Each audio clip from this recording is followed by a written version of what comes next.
प्रेम चिन्हेला न आदमी कवन जात ह। प्रेम चिन्हेला न आदमी कवन जात ह।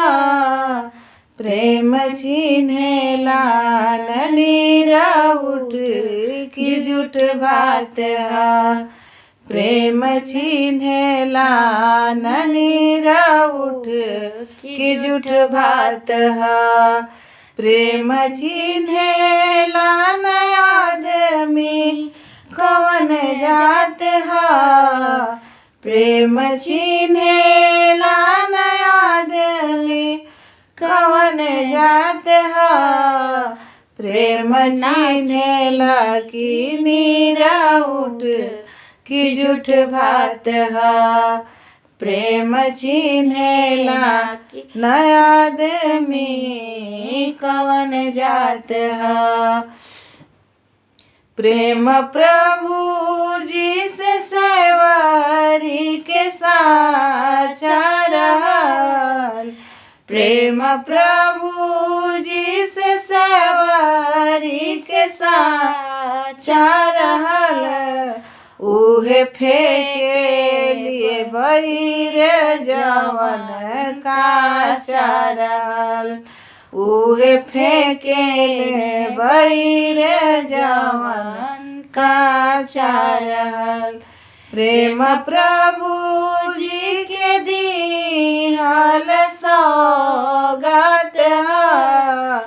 प्रेम प्रभु जी के दिहल सौगात ह। प्रेम चिन्हेला न आदमी कवन जात ह।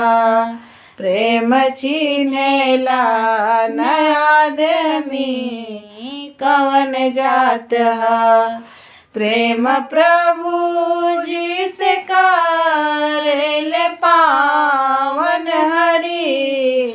प्रेम प्रभु जी से करेले पावन हरि।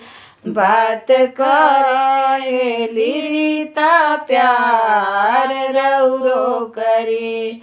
बात कहेली रीता प्यार रउरो करी। प्रेम दुनिया में अमृत के बरसात ह। प्रेम दुनिया में अमृत के बरसात ह। प्रेम चिन्हेला न आदमी कवन जात ह। प्रेम चिन्हेला न आदमी कवन जात।